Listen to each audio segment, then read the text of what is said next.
incline un peu ta tête pendant quelques instants. Dis un mot à Dieu. Dis-lui, Seigneur, je veux te célébrer ce matin. Dis-lui, Seigneur, je veux te louer. Merci beaucoup, Courage. Dis-lui, Seigneur, je veux te célébrer ce matin. Dis-lui, Seigneur, je veux que tu sois élevé ce matin. S'il te plaît, pendant quelques instants, parle à Dieu. Nous tous nous prions au nom de Jésus. Alléluia. Alléluia, alléluia, alléluia. Le Dieu qui nous a donné la vie ce matin, nous te célébrons au grand roi. Quel privilège nous avons ce matin d'être comptés parmi les vivants, de venir en ces lieux, de célébrer et de louer, être exposé à ta parole, oh Dieu. Papa, pour tout cela, nous voulons simplement te dire merci. Et nous voulons, Dieu, te demander d'être encore élevé ce matin au milieu de cette assemblée, dans nos vies, individuellement et collectivement, Seigneur. Sois élevé ce matin. Sois élevé ce matin. Tu mérites d'être élevé ce matin. Tu mérites, Seigneur, d'être élevé. Oh Jésus, oh Jéhovah. Merci, merci Seigneur. Merci parce que tu le feras. Merci parce que tu le feras. Ta gloire révèle toute la gloire et tout l'honneur. Dans le précieux nom, dans le glorieux nom de Jésus. Nous avons ainsi prié. Et quelqu'un m'aide à dire gloire et louange à toi Seigneur Jésus-Christ. Gloire et louange à toi Seigneur Jésus-Christ. Sois certain que quand tu le dis, ta déclaration dépasse celle de ton voisin. Gloire et louange à toi Seigneur Jésus-Christ. Gloire et louange à toi Seigneur Jésus-Christ. Est-ce que tu peux joindre tes mains à toi?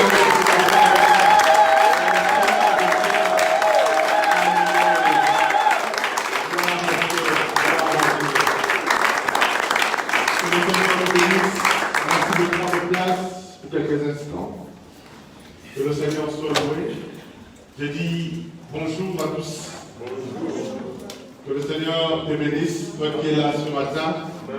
Est-ce que quelqu'un croit que ce matin Dieu lui fera du bien? Est-ce que quelqu'un croit que ce matin Dieu lui fera du bien? Alors avant d'entrer dans mon message, j'aimerais juste vous informer qu'il y a deux papiers qui vont circuler. C'est parce que le département des hommes a besoin de coordonnées de tous les hommes à partir des 18 ans.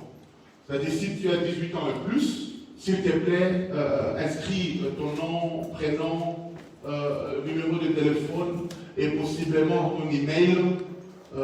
Et puis tu le fais passer. Bon, si c'est une femme qui est à tes côtés, tu lui passes seulement, mais elle n'écrit rien. Elle cherche l'homme qui est à côté de lui, passe et ainsi de suite. Et dans notre temps, nous allons entamer notre message. Qui me donne un grand amen? Amen. Gloire à Dieu. Je bénis le Seigneur pour ce dimanche. Je bénis Dieu parce qu'il nous permet de pouvoir encore nous réunir ce matin et de pouvoir partager sa parole. Le dimanche passé, nous avons commencé à parler sur un thème. Nous avons initié un thème intitulé « Servir Dieu de tout son cœur ». Servir Dieu de tout son cœur. Servir Dieu de tout son cœur. Et justement, nous avons abordé ce thème en expliquant qu'il était très important de servir Dieu et que celui qui servait Dieu, il y a énormément de bénéfices dans le simple fait de pouvoir servir l'Éternel. Et nous avons donc commencé à dire que nous devons servir Dieu, non pas seulement en prêchant, quoique ça fait aussi partie du service de Dieu, et je reviendrai là-dessus. Nous pouvons servir Dieu en prêchant, en chantant comme la chorale l'a merveilleusement fait ce matin. Nous pouvons servir Dieu comme diacre, comme protocole, comme il y a plusieurs choses que nous pouvons faire pour servir Dieu.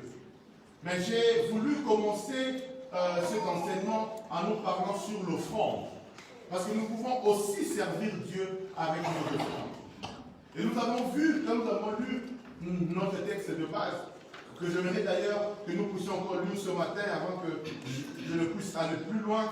Donc je vous invite à pouvoir ouvrir avec moi nos Bibles dans Exode chapitre 23 au verset 15. Exode 23, verset 15. Est-ce que nous pouvons nous lever pour honorer la parole, s'il vous plaît? Exode chapitre 23, verset c'est ce que j'ai dit. Le verset 15, on les lira, mais nous lisons le verset 25 d'abord. Exode 23, verset 25. Exode 23, verset 25. Vous y êtes? Vous y êtes? Nous lisons le verset 25 et le verset 26. La Bible dit, vous servirez l'Éternel votre Dieu et il bénira votre pain et vos eaux. Et j'éloignerai la maladie du milieu de toi. Il n'y aura dans ton pays ni femme qui avorte, ni femme stérile. Je remplirai le nombre de tes jours. Vous servirez l'Éternel votre Dieu et il bénira votre pain et vos eaux. Et il dit, je loignerai la maladie du milieu de toi. Il n'y aura dans ton pays ni femme qui avorte, ni femme stérile. Je remplirai le nombre de tes jours. Que le Seigneur bénisse sa parole. Merci de prendre place. Donc, en introduisant ce message, j'avais commencé par dire que ce verset qui dit « Vous servirez l'Éternel », dans d'autres versions, il est dit « Vous rendrez un culte à l'Éternel ». Vous rendrez un culte à l'Éternel. D'autres versions aussi disent « Vous adorerez l'Éternel et il bénira votre travail, votre pain et il éloignera la maladie de nous. » Servir Dieu veut donc dire lui rendre un culte. Servir Dieu veut donc dire adorer le Seigneur. Tout ce que nous faisons pour Dieu comme service, s'il est fait dans un esprit d'adoration, alors cela est agréé.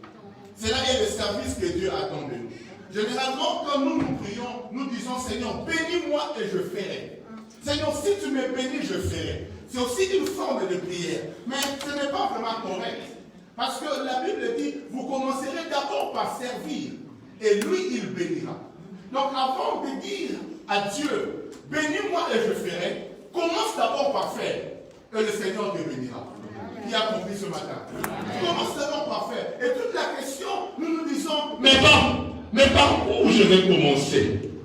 Mais par où je vais commencer? J'ai été ça, c'est bon, j'ai été ça. Par où vais-je commencer? Je vais commencer par où? Alors, je vais te dire, commence par là où tu es. J'avais dit, commence par là où tu es. Tu peux servir Dieu avec ce que tu connais, avec le seul verset que tu connais. Tu peux servir Dieu de là où tu es. Ce matin même, alors que tu m'entends et tu te poses la question, mais moi, là, comment je peux servir Dieu? J'ai dit, chacun de nous peut servir Dieu. Voilà pourquoi j'ai commencé à dire que tu peux servir Dieu avec des offrandes. Parce que, en réalité, chacun de nous peut donner une offrande à Dieu.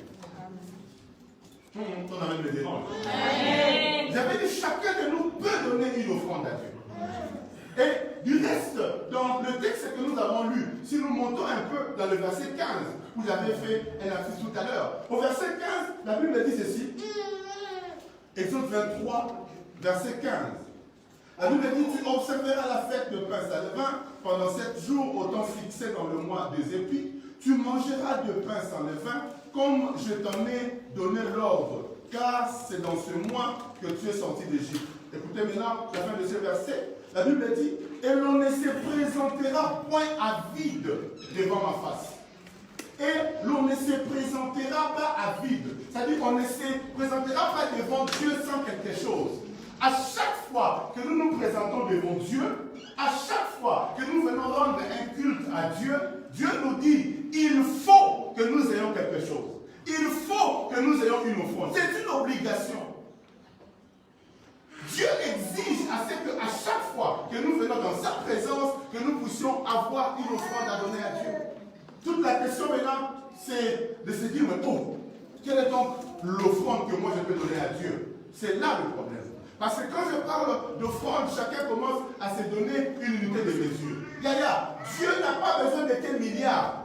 Dieu a besoin même d'un centime qui vient de toi. Quand je parle d'offrande, je ne parle pas de millions.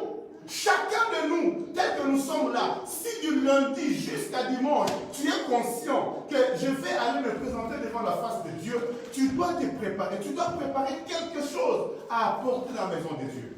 Et il ne s'agit pas de 1000, de 100, de 50, de 10 ou de 20. Il s'agit juste de quelque chose qui a de la valeur pour toi et que tu veux donner à Dieu. Je te rappelle qu'un jour, Jésus était en train d'observer les offrandes qui ont été données. Et il y a des gens qui ont donné. Là, je suis en train d'extrapoler, de donner 1000 euros, 2000 euros. Et il y a une femme qui est venue juste avec 2 centimes. Vous m'avez bien écouté, 2 centimes. Et Jésus s'est mis à poser la question à ses disciples. Qui a donné la plus grande offrande parmi tous ceux qui ont donné? Et les gens ont vu, non, c'est pourquoi là, il a donné 2000 et 3000. Jésus dit non. La personne qui a donné le plus, c'est cette femme-là. Oh, mais le Seigneur, elle a donné que 2 centimes. Il dit oui, mais elle a donné tout ce qu'elle avait. En fait, la valeur d'une offrande ne dépend pas de nos milliards. Mais la valeur d'une offrande dépend de notre cœur. Alléluia. D'ailleurs, si le 2 centimes, c'est tout ce que tu as, alors quand tu es dans la présence de Dieu, apporte-le. Et je te rassure que Dieu va l'agréer. Voilà donc pourquoi je peux dire que tel que nous sommes là en réalité, personne ne peut venir à l'église en offrande. Tu dois te rassurer, même 1 centime, tu dois l'avoir. Parce que je veux venir dans la présence de Dieu et je veux apporter quelque chose pour le Seigneur. Et je veux donner quelque chose pour mon Dieu. Je ne veux pas venir le même vie. Je veux venir avec quelque chose pour honorer mon Dieu. J'ai beaucoup aimé ce que ma fille Sandra avait prêché un jour ici et elle donnait son témoignage. Elle dit, dès que nous sommes le lundi, je commence à me préparer pour mon culte du dimanche. Je mets une enveloppe à côté à la maison. J'ai dit au Seigneur, dimanche, j'irai dans ta maison. Je ne peux pas aller le même vide. Donne-moi quelque chose. Et durant toute la semaine, elle dit, le Seigneur se débrouille pour que je puisse avoir quelque chose. Et dès que j'ai quelque chose, j'ai dit, ça c'est d'abord pour Dieu. Et dès que j'ai mis quelque chose à part pour Dieu, c'est alors que Dieu commence aussi à me bénir. Donne-moi un bon amen. Amen. Donne-moi un bon amen. Amen. Yaya, un milliardaire qui donne 1000 euros à Dieu, ça ne touche pas le cœur de Dieu. Parce que si un milliardaire donne 1000 pour Dieu, c'est comme s'il lui a donné du résidu. Alléluia. Mais quand moi, je viendrai avec 1 euro et que c'est tout ce que j'ai, Dieu apprécie plus mon 1 euro que le 1000 euros du milliardaire. La Bible dit que chacun donne selon ses moyens. Donc en réalité, chaque dimanche quand tu viens, tu regardes tes moyens. Mais si tu peux donner 1000 et que tu dis, faites passer la prêcher 1 centime, ça dit toi tu viens avec 1 centime. Sache que Dieu, au lieu de t'agréer, il veut même te gifler. Alléluia. Que chacun donne selon ses moyens. Donc nous pouvons servir Dieu avec nos offrandes. Que nul se présente devant le Seigneur le main vide. Deutéronome 16, verset 17. Deutéronome chapitre 16, verset 17. Un verset très intéressant. Un verset très intéressant. Parce que là, je suis en train de parler sur c'est quoi une offrande. C'est quoi une offrande? Deutéronome 16, verset 17. La Bible dit, chacun donnera ce qu'il pourra, selon le bénédiction que l'Éternel, ton Dieu, lui aura accordé. Chacun donnera, chacun donnera, chacun donnera ce qu'il pourra. Dis un peu à ton voisin, donne ce que tu peux. Non, dis-lui ça bien, non, donne ce que tu peux. Donne ce que tu peux. Yaya, quand nous parlons des offrandes, nous ne devons pas nous comparer. Et papa Jean-Marie donne 1000. Moi je donne 1. Ce n'est pas un problème. Il sait que mon 1 est approuvé plus que le 1000 de papa Jean-Marie. Alléluia. Non, celui-là donne 10 000. Moi je donne seulement 5. Ce n'est pas un problème. La Bible est spécifique. Quant aux offrandes, la Bible dit chacun donnera ce qu'il peut. Yaya, au niveau des offrandes, que personne ne puisse t'obliger. Il n'y a pas une obligation, il n'y a pas une somme déterminée quant aux offrandes. Les offrandes, tu peux donner tout ce que tu peux. J'ai dit tout ce que tu peux. Non, j'avais dit quoi? Tout ce que je peux. Tout ce que tu peux le donner. Jésus est l'exemple de l'offrande. Vous savez, Dieu aime quand nous lui donnons avec tout notre cœur. Et je vous ai dit que Jésus lui-même est l'exemple de l'offrande. La femme qui a donné le 2 centimes, Jésus avait apprécié son offrande. Pourquoi? Parce que la Bible dit, elle a donné tout ce qu'elle avait. Est-ce que vous savez que Jésus est l'offrande que Dieu a donnée à l'humanité? Amen. Jésus, vous savez, quand Dieu te demande quelque chose, c'est parce que lui-même est d'abord celui qui donne en premier. Amen. Aïe, aïe, aïe, aïe, aïe, aïe. J'ai dit, Dieu est celui qui donne en premier. Amen. La Bible dit même dans 2 Corinthiens, chapitre 9, au verset 10, qu'il est celui qui donne la sémence au semeur. C'est-à-dire, ce que tu viens donner là, c'est Dieu lui-même qui te l'a donné. Mais toi, c'est quoi le problème? C'est que quand Dieu te donne pour que tu manges et qu'un peu que tu lui donnes, toi, tu manges tout. C'est-à-dire, toi, tu manges et l'avocat et le noyau.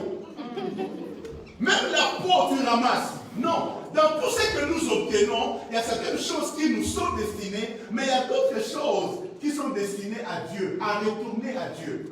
Au fait, quand tu as un avocat, tu manges la peau et tout ça, pardon, la chair, mais le noyau, tu n'es pas censé le manger. Tu es censé le retourner à la terre qui te l'avait donné, pour qu'elle puisse produire de nouveau. Dieu, il est celui qui donne la sémence au semeur. 2 Corinthiens, chapitre 9, verset 10. Et quand Dieu te demande quelque chose, il s'assure que lui-même l'a déjà donné. Dieu ne va pas te demander s'il sait que tu n'es pas capable de le donner. Quand Dieu te demande quelque chose, c'est qu'il sait que tu peux le donner. Amen. Voilà pourquoi quand il dit chacun veut dire quoi? Ça veut dire chaque personne. Autrement dit, tout le monde donnera selon ce qu'il peut. Et Dieu sait que chacun de nous ici, chaque dimanche, chaque fois que nous nous présentons devant Dieu, nous devons nous présenter avec quelque chose. 1 centime soit-il. Mais nous ne devons jamais venir dans la présence de Dieu sans apporter quelque chose. J'ai été très touché. Il y a 2 semaines passées, j'étais à Paris et je conversais avec le prophète Christian de l'église de Paris. Et il m'a donné un exemple d'une sœur qui m'a beaucoup touché. Il m'a dit qu'une fois ils étaient à l'église, c'était même pas un jour de culte. Mais lui et un autre frère, ils étaient à l'église pour prier. Et il y a une sœur qui est venue parce que là-bas, chez eux, l'église est ouverte, dans le port de l'église sont ouverts tous les jours. Donc la sœur est venue, alors que ce n'était pas un jour de culte. Elle est entrée, elle a commencé à nettoyer la salle. Elle a commencé à nettoyer le local. Et puis quand elle a fini de nettoyer, elle est venue là, devant le panier d'offrande. Elle s'est mise à genoux, elle a prié, et puis elle a déposé son offrande, et puis elle commençait à partir. Le prophète Christian qui l'a vu, l'a interpellé. Il a dit, pasteur, viens un peu. Il dit, mais pourquoi tu as donné ton offrande? Ce n'est pas un jour de culte. Et la réponse qu'elle a donnée au prophète, lui, le pasteur de l'église, elle a même surpris. Et moi, ça m'a surpris. Elle a dit, mais ici, c'est la maison de Dieu. Je viens dans la présence de Dieu. Même si ce n'est pas un jour de culte, mais c'est la présence de Dieu. Et la Bible dit, on ne peut pas se présenter dans la maison de Dieu sans quelque chose. Je dis, waouh, quelle dimension! C'est-à-dire, je ne donne pas à Dieu une offrande seulement les jours de culte. Mais quand je viens dans sa maison, bien qu'elle est venue d'ailleurs pour balayer, mais elle est entrée, elle s'est mise à genoux, elle a déposé une offrande. Dieu peut te répondre, même le jour où il n'y a pas de culte. Je pense que je dois aller ici. Et Dieu peut te répondre, même le jour où il n'y a pas de culte. Un jour, il y a ma fille, la sœur Cathy, qui t'a donné un témoignage ici. Elle avait un problème. Elle a quitté sa maison parce qu'elle, au moins, elle a la clé de l'église. Elle-même, elle est venue ici, elle a ouvert la porte, elle est entrée, elle a commencé à prier. Alléluia. Et ce qu'elle avait demandé ce jour-là, Dieu lui a accordé ça.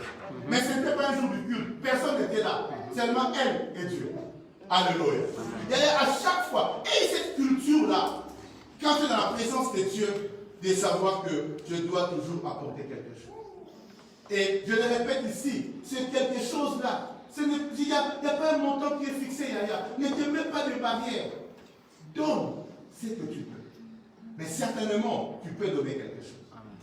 Donne-moi un bon amen. Amen. Qui d'entre nous ici, du lundi au dimanche, si vraiment il a ça à cœur, peut manquer 1 euro pour apporter la maison de Dieu? Je dis 1 euro, 1 centime. Parce qu'en fait, ce que je donne, ça dépend de moi. Mais ce que je donne doit m'écouter quelque chose. Dans 1 Chronique, chapitre 21, au verset 24, David dit, 1 Chronique 21, 24, David dit, je ne donnerai pas à Dieu quelque chose qui ne m'écoute pas. Ce que je donne à Dieu doit m'écouter quelque chose. Alléluia. Ça doit m'écouter quelque chose. Et c'est lui qui s'est donné une offrande à Dieu. J'aimerais te rassurer. Il y a énormément d'avantages quand on donne des offrandes à Dieu. Rappelez-vous, dans Actes, chapitre 10, au verset 31, Actes, chapitre 10, au verset 31, la Bible dit, il y a un ange qui est venu voir Corneille et qui lui a dit, ta prière a été exaucée et Dieu s'est souvenu de tes aumônes. Dieu s'est souvenu de tes offrandes. Non pas seulement qu'il priait, non pas seulement que Corneille priait, mais la Bible dit Corneille donnait aussi des offrandes, donnait aussi des aumônes. Et la Bible dit quand l'ange est venu, l'ange lui a spécifié, Dieu a écouté tes prières, mais aussi, il s'est souvenu de tes aumônes, de tes offrandes. D'ailleurs, quand tu donnes les offrandes, tu peux avoir l'impression que rien ne se passe. Laisse-moi te dire, il y a un compte qui est ouvert au ciel. À chaque fois que tu donnes, selon la valeur, même 1 centime, toi tu peux donner 1 centime ici, mais au niveau du ciel, on écrit 1 milliard. Parce que le 1 centime que tu as donné, c'est tout ce que tu avais. Et Dieu dit à Corneille, je me suis souvenu de tes offrandes. Je prie le Seigneur ce matin qu'il se souvienne des offrandes de quelqu'un. Dans les batailles que tu connais maintenant, que Dieu se souvienne de tes offrandes. Amen. Dieu a dit à Corneille, je me suis souvenu de tes offrandes. Et ainsi, Corneille a été sauvé, mais non pas seulement Corneille. Les enfants de Corneille ont été sauvés, les amis de Corneille ont été sauvés.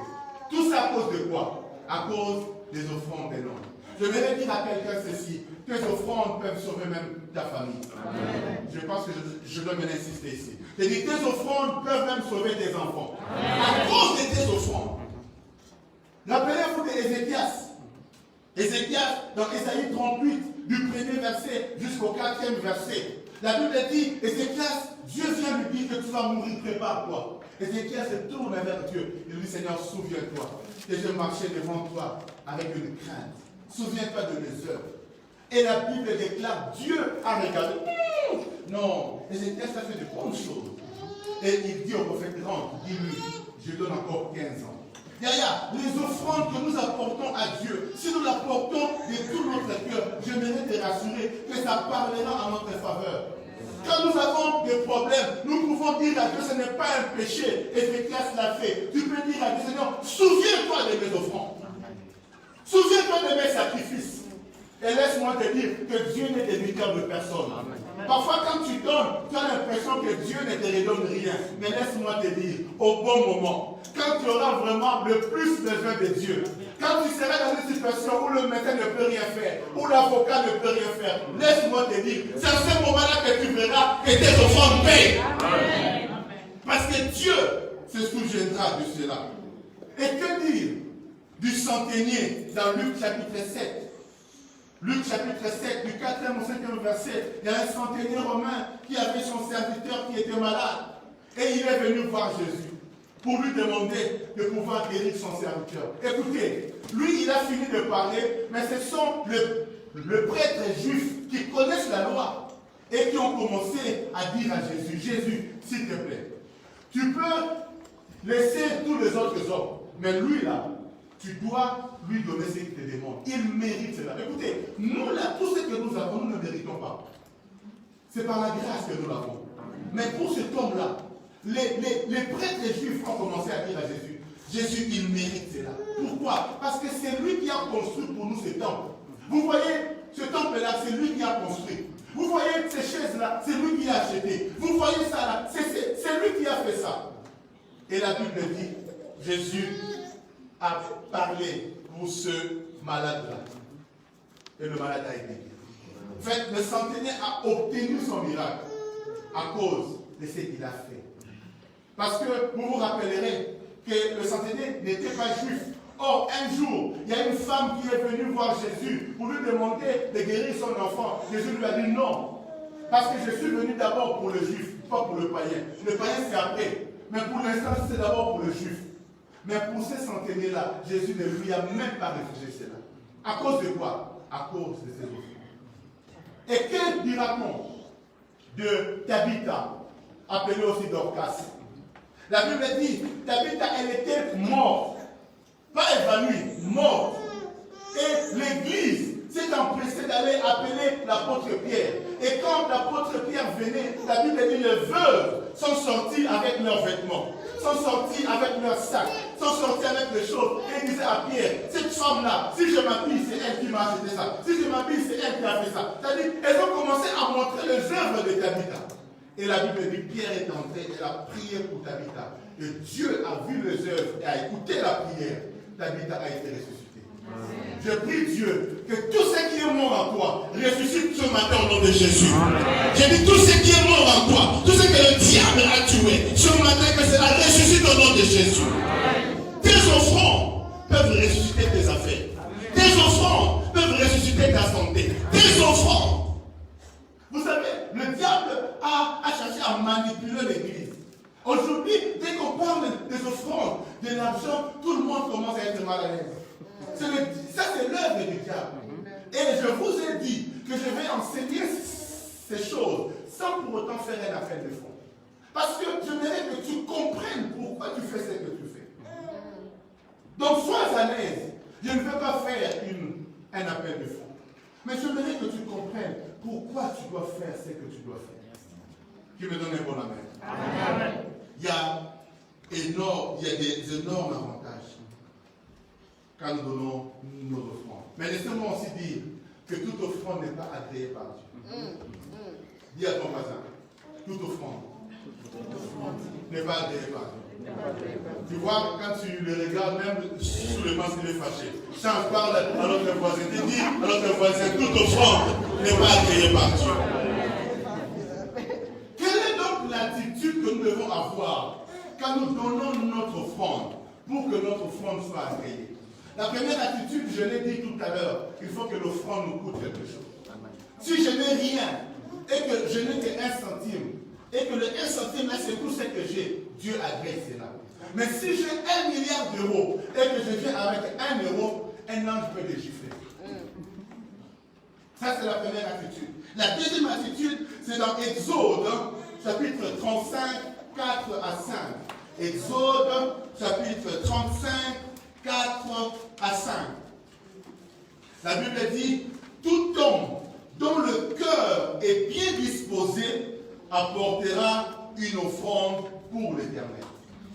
Tout homme dont le cœur est bien disposé apportera une offrande à l'Éternel. Nous pouvons aussi lire 2 Corinthiens chapitre 9, 7 à 8. 2 Corinthiens chapitre 9, 7 à 8. La Bible dit que chacun donne comme il l'a résolu en son cœur. Écoutez, sans tristesse ni contrainte, car Dieu aime celui qui donne avec joie. Car Dieu aime celui qui donne avec joie. Et le verset 8, c'est tout aussi intéressant. La Bible dit, et Dieu peut vous combler de toutes sortes de grâces, afin que, possédant toujours en toutes choses de quoi satisfaire à tous vos besoins, vous ayez encore en abondance pour toute bonne œuvre. Yaya, l'attitude qui permet à ce que ton offrande puisse être agréée, c'est quand tu fais ton offrande avec un bon cœur. Sans contrainte, ni murmure. Yaya, je peux venir avec 1000 euros ici. comme offrande. 1 million même comme offrande. Mais je viens en boudin. Vraiment. Dans cette église, on exagère. Tous les dimanches, l'argent. Et puis, je donne 1000. C'est ça. Regarde, laisse-moi te dire. Pour Dieu, c'est comme si tu n'as rien donné. Alléluia. C'est comme si tu n'as rien. Quand tu donnes à Dieu, Dieu aime que tu donnes avec joie. Il y a des gens parfois qui veulent donner à Dieu ici. Même si c'est tout ce que tu as. Même si c'est les derniers 10 euros que tu as. Que tu veux donner à Dieu. Oui, ça te coûte quelque chose. Mais donne aussi avec joie. Tu viens donner à Dieu. Il y a même certains qui viennent un peu en hésitant. Ils viennent, ils s'arrêtent d'abord. Vous savez quelqu'un qui vient donner le visage fermé. C'est comme si Dieu l'avait arnaqué. Non. Alléluia. Non. Si c'est comme ça, vous ne même pas venir. Alléluia. Vous ne même pas venir. Et Dieu n'aime pas que tu le donnes comme si tu étais contraint de lui donner. Non. Dieu aime que tu le donnes avec joie. Dis-moi un peu joie. Répète après moi joie. Dis ça bien joie. Mais dis joie en souriant. Pourquoi je dis joie pas? Je dis joie en souriant. Ah. Dieu aime. J'aime nos femmes qui manguissent. Est-ce que vous avez déjà vu une femme qui manguisse à faire l'offrande? Il prend son offrande avec son enveloppe. Elle vient, elle danse. Elle a la chose de donner. Mais toi, quand tu donnes, c'est comme si tu vas au funérailles. Dis, on a pas dit, non,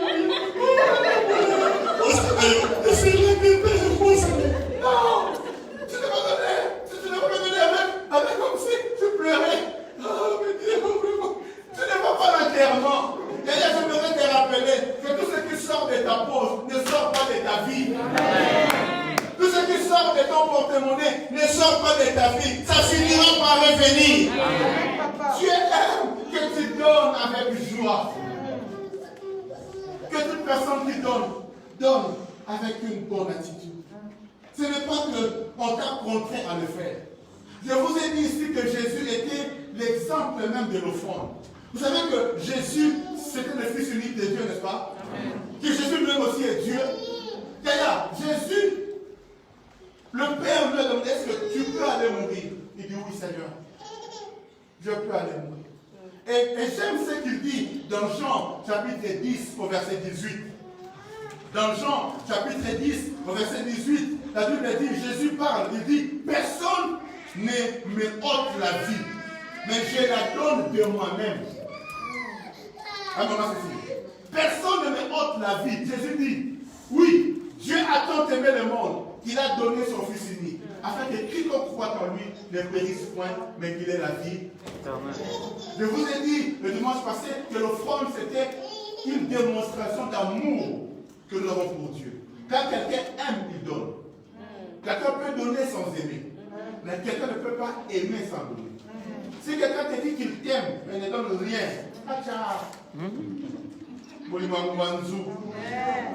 l'amour éphémère, les mouanzou. Mais quand quelqu'un t'aime, il doit donner. Même si ce n'est pas 1 million, mais il doit donner. Demande à ton voisin, si c'est ton mari, que ça arrive. Ah, je ne veux pas voir le problème à la maison. Hein. Calmez-vous, alléluia. Quand tu aimes, tu dois donner. Le pasteur, comment il t'aime? Tu m'aimes sur le bois. Il n'y a pas d'amen, hein? Amen. Quand tu aimes, tu dois donner. Et Dieu a aimé le monde. Qu'est-ce qu'il a fait? Il a donné comme offrande Jésus. Mais écoutez, Jésus n'est pas allé mourir comme si le Père lui avait mis un pistolet. Non. Il le rappelle dans Jean chapitre 10 au verset 18. Il dit, personne ne m'ôte ma vie, mais je la donne de moi-même. J'ai le pouvoir de la donner, j'ai le pouvoir de la répandre. C'est Jésus lui-même qui a accepté d'aller mourir. Personne ne pouvait tuer Jésus. Même devant Pilate. Pilate dit à Jésus, tu ne sais pas que j'ai le pouvoir de te faire mourir ou de te libérer. Jésus le regarde, non. Il dit, si je voulais, je peux demander aux anges de venir ici. Et vous tous vous frappez. Et moi je serai libre. Mais je ne veux pas le faire. Parce que ça doit être fait. Alors le petit pouvoir là que tu as, c'est mon Père qui te l'a donné. Jésus n'est pas allé à Golgotha. Seigneur, vraiment, je veux parler. Non. Même quand à Gethsemane, la souffrance était atroce, il dit à son Père, c'est difficile.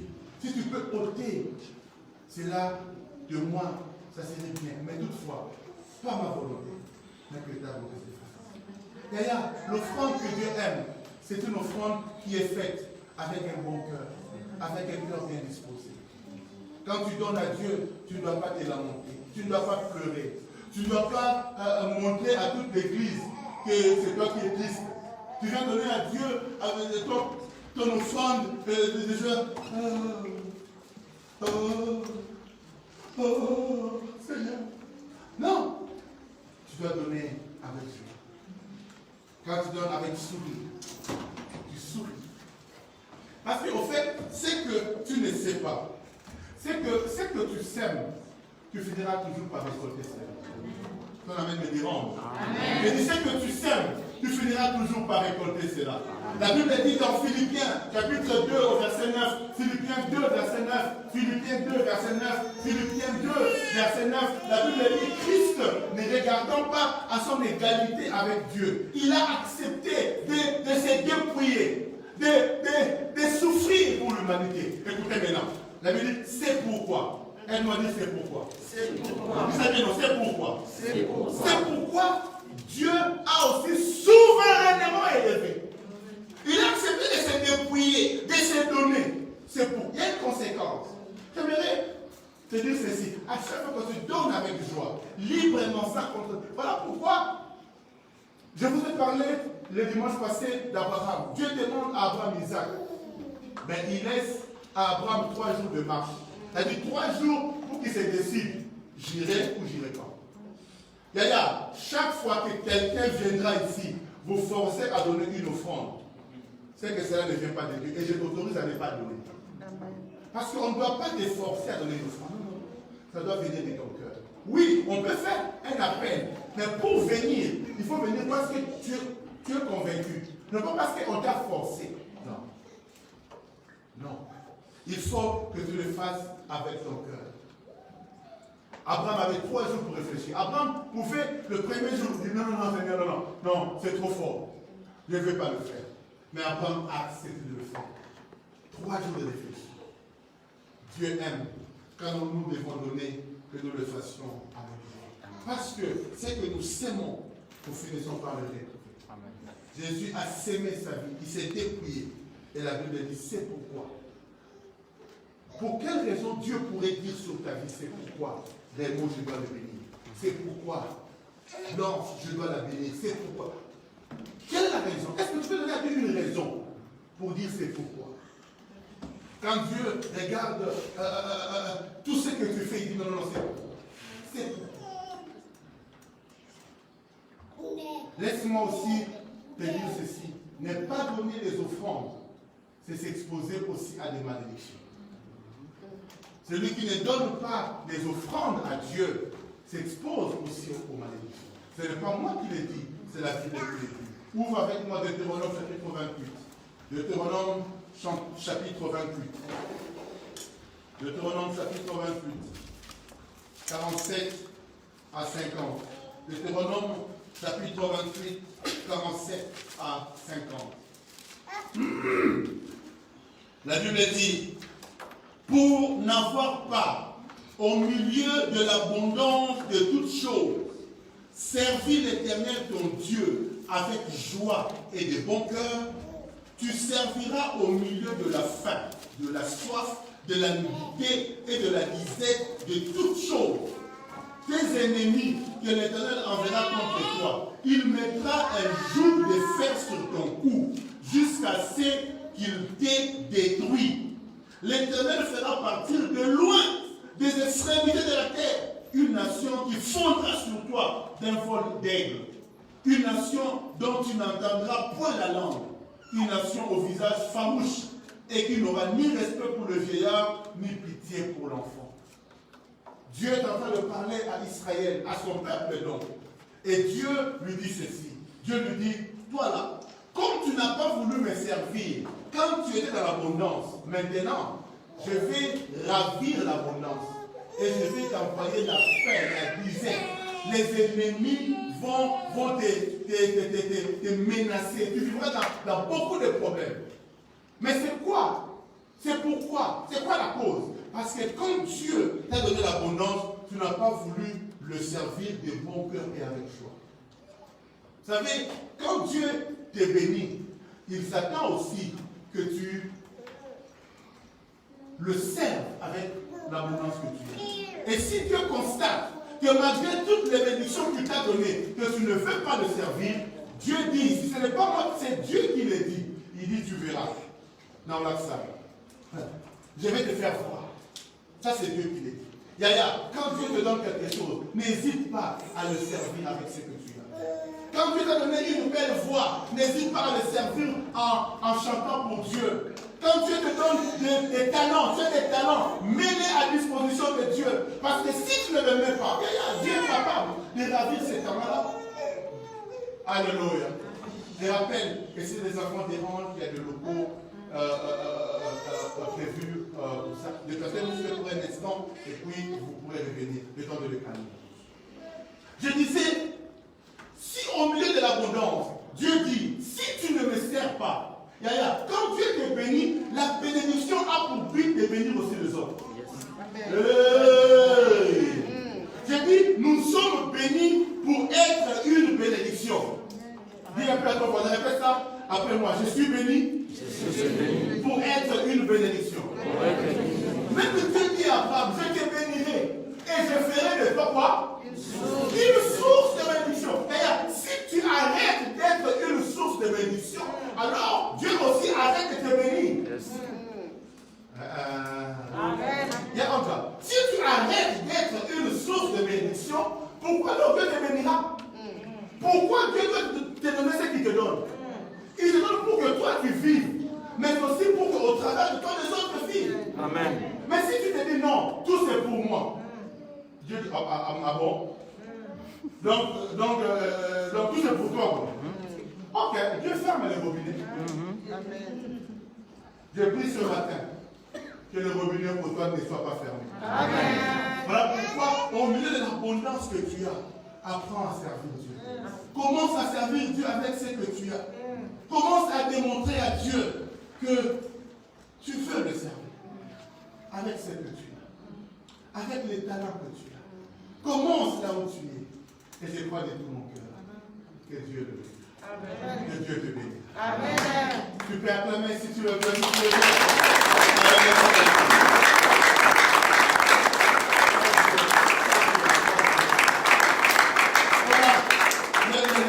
Le premier point pour lequel je voulais parler, c'était sur l'offrande. Est-ce que quelqu'un maintenant a compris c'est quoi l'offrande? Quelqu'un a compris comment donner l'offrande? Avec quelle attitude donner l'offrande? J'ai dit avec la joie. Oh, qui m'a dit ça ici? Qui m'a dit ça? Avec la joie. Avec la joie. Montre l'allégresse. C'est ça? Allégresse. Con joy. With joy. Nice single. Hein? Avec la joie. Là, je parlais de l'offrande. Il me reste 15 minutes. Et je parlais maintenant de la dîme. Il y a ton voisin, ne parle pas de la dîme. Dis-lui ça, ne parle pas de la dîme. On peut servir Dieu avec nos offrandes. On peut servir Dieu aussi avec notre dîme. Il est vrai que je ne pourrais pas conclure ce message aujourd'hui avec la dîme. Mais je ne vais l'introduire. Amen. La dîme, retenez ceci. L'offrande, c'est pour nous une manière de démontrer à Dieu que nous l'aimons. Mais la dîme, c'est une manière pour nous de démontrer à Dieu que nous le respectons. Est-ce que quelqu'un m'a compris? La dîme, c'est une manière pour nous de dire à Dieu que nous te respectons. Nous respectons ce que tu as dit. Deutéronome chapitre 14, 22 à 23. Deutéronome chapitre 14, 22 à 23. Deutéronome 14, 22 à 23. Quelqu'un a trouvé ça? La Bible dit, tu lèveras la dîme de tout ce que produira ta sémence et de ce que rapportera ton champ chaque année.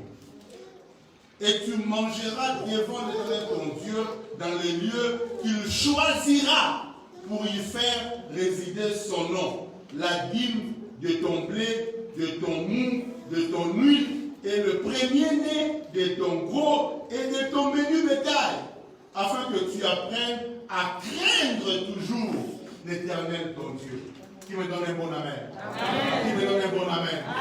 D'ailleurs, la dîme, l'expression dîme, ça veut tout simplement dire le 1/10.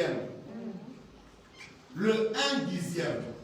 Dieu s'attend à ce que de tout ce que nous avons, je ne parle pas seulement de ton salaire, je ne parle pas seulement de tes allocations, non, mais je parle de tout ce que tu as. Tu peux recevoir quelque chose qui n'est pas ton salaire, mais quand ça tombe dans tes mains, tu dis je ne le méritais pas, c'est Dieu qui me l'a donné. Alors les 10% de ce que je viens de recevoir, c'est pour Dieu. Les 10% de tout ce que je reçois, c'est pour Dieu. Et ça, ce n'est même pas que Dieu te laisse le choix. Non. Au niveau des offrandes, tu as le choix. Mais au niveau de la dîme, ce n'est pas un choix. Si tu es un enfant de Dieu, parce que ici, Dieu ne parle pas aux païens, Dieu parle à son peuple, Dieu parle aux enfants d'Israël. Donc Dieu parle à l'église, Dieu te parle. Il dit, tu lèveras ta dîme de tout. J'ai aimé ce qu'un frère a fait ici. Il y a quelqu'un qui a dit que je vais supporter la rentrée scolaire d'un de tes enfants. La personne a posé la question, c'est combien? Et la personne qui devait recevoir a dit, avec 100 €, ça peut aller. Et moi qui jouais l'intermédiaire, j'ai dit, bon, la personne a dit 100 €. La personne s'est dit, ok, ça va, je donne 100 €.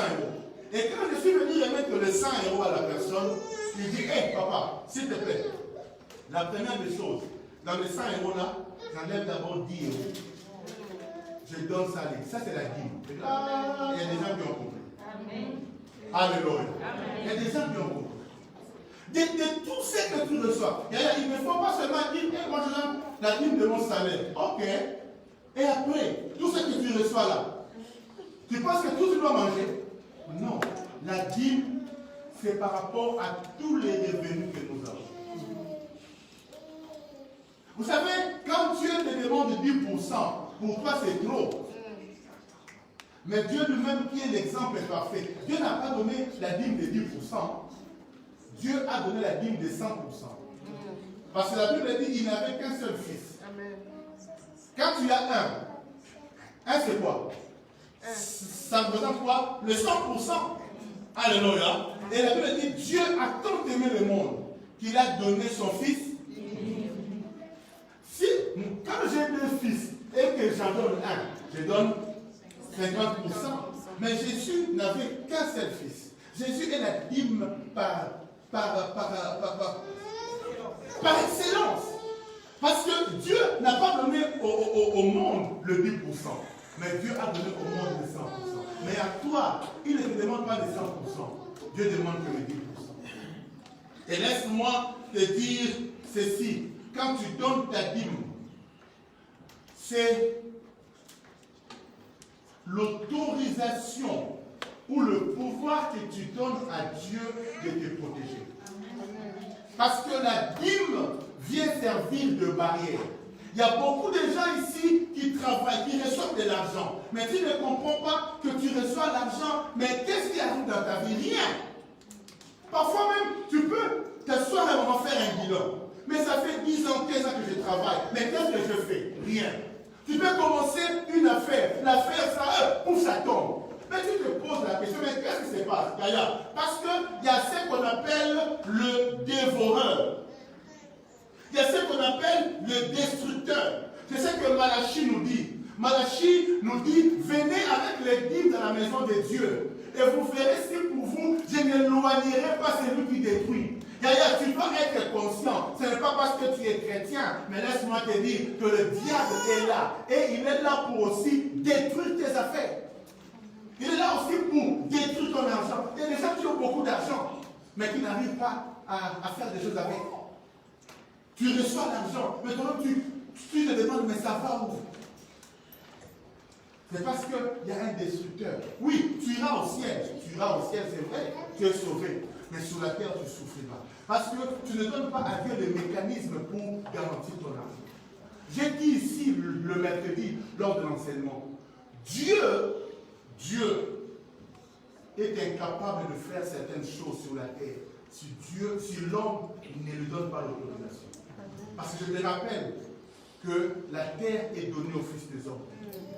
Quand un propriétaire cède sa maison à un locataire, le propriétaire ne peut pas venir encore dans la maison faire n'importe quoi, non. Même pour venir visiter sa maison, il doit avoir l'autorisation du locataire. Parce que tu m'as déjà cédé cela. Et la terre, Dieu l'a cédé aux hommes. La Bible dit les cieux et le ciel de Dieu et la terre est donnée au Fils des hommes.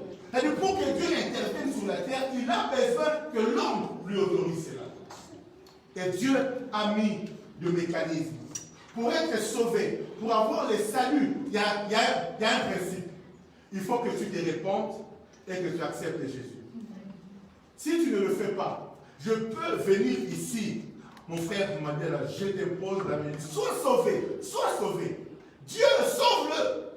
Dieu ne te sauvera pas aussi longtemps que toi-même, tu n'acceptes pas de te repentir et de recevoir Jésus dans ta vie. Amen. Ça, c'est la condition du salut. Mais une fois qu'on est sauvé, on n'est pas toutefois délivré de toutes nos peines. Parce que le diable peut te donner l'indépendance quant au salut. Mais il agit un peu avec nous comme des colons agissent avec les Africains. Il vous donne l'indépendance politique. Mais l'indépendance économique, vous devez toujours dépendre des deux. Vous êtes indépendant politiquement, mais vous êtes encore obligé d'utiliser les francs CFA. Et c'est produit où? En France. C'est-à-dire économiquement, vous dépendez encore d'eux. En fait, c'est ce que le diable fait. Quand tu acceptes Jésus, il est obligé de te relâcher. Mais il garde encore tes finances. Il peut encore agir dans tes finances. C'est ce que Pharaon voulait faire avec les enfants d'Israël. Il lui dit, vous les hommes partez. Les femmes partez. Mais Moïse dit, nous sortirons et nous, et nos femmes, et nos enfants. Et avec tous nos biens. Et d'ailleurs, on va même prendre ce qui est à vous. N'acceptez pas seulement les saluts, mais continuez à vivre dans la pauvreté. Non, le mercredi passé ici, je parlais de Lazare. La Bible dit que Lazare craignait Dieu, n'est-ce pas? Amen. Le pauvre Lazare, il craignait Dieu. Quand il est mort, il est allé où? Oh, aide-moi prochain. Il est allé où? Au ciel, au paradis, dans les cieux d'Abraham. Mais toute sa vie sur la terre, il a vécu pauvre. Oui, la Bible ne nous donne pas tous les détails. Mais moi, je soupçonne que Lazare ne donnait pas de l'offrande de Dieu. Je soupçonne. Mais comment vraiment tu peux être un enfant de Dieu et vivre dans une telle pauvreté, à tel point que tu manges même les choses des chiens, les chiens viennent lécher ton corps? Non. Oui, tu seras sauvé. Celui qui ne donne pas sa dîme sera sauvé. Mais sur la terre là, fais ça. Fais ça. Oh, fais ça non? Tu verras, merci à elle. Tu verras, ça sera chaud pour toi. Et c'est ce que le diable veut. dîme, Dieu est fâché. Mais Dieu est fâché contre qui? C'est la vérité que je te dis. Et je ne te forcerai jamais à le faire. Non. Parce que Dieu aime que tu le fasses avec joie. Voilà pourquoi tout ce que j'ai fait, c'est enseigner. Et pour la décision, c'est toi qui dois la prendre. Amen. Quelqu'un dit, vraiment, chaque mois, je dois donner 100 euros. Donc, toi, tu vois que 100 euros, c'est trop. Donc, toi, donner à Dieu 100 euros. Tu vois que c'est trop. Et en même temps, tu espères que Dieu te donne des millions. Tu seras millionnaire. Amen. Yo, mais dis-toi, quand les gens 100 euros, tu trouves que 100 euros donnés à Dieu. Toi, tu payes. Ta dîme combien? Bon, déjà, on ne pose pas la question parce que c'est quelque chose de confidentiel.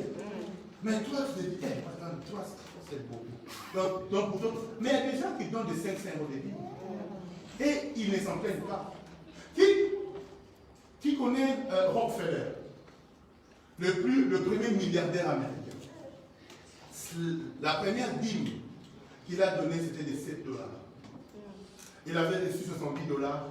Et il a donné la dîme de 7 $. Et Dieu a commencé à le bénir. Il est entré dans un cycle de bénédiction. De 7 $, il est devenu le milliardaire. Et il a continué à donner sa dîme. Aujourd'hui, toute sa famille, sa descendance continue à être bénie. La banque Rothschild, tout ça. Ce sont des gens bénis. Et vous pouvez dire que ce sont des Illuminati, ce sont des ceci. Mais vous ne savez pas la source de leur argent. Leur grand-père, c'était quelqu'un qui payait la dîme. Regarde, c'est lui qui donne la dîme. Tu peux commencer par ce que tu as. J'ai dit, commence là où tu es. Commence là où tu es. Commence là où tu es. Parce que tu vas commencer à monter. La dîme de 10 €, c'est combien? 1 €. Tu peux donner la dîme de 1 €. Mais laisse-moi te dire, aujourd'hui, tu donneras la dîme de 1 €, demain tu en donneras des 100. L'autre jour de 1000. Et le jour, je te dis, donner 10 000 € de dîme. Ah, mais c'est trop. C'est ce jour-là que tu commences aussi à chier.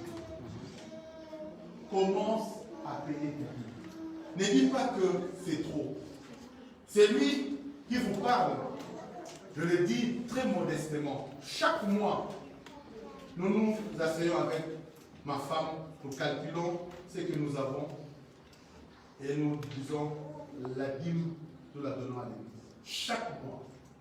Chaque mois. Dieu m'est témoin, ma femme est ici.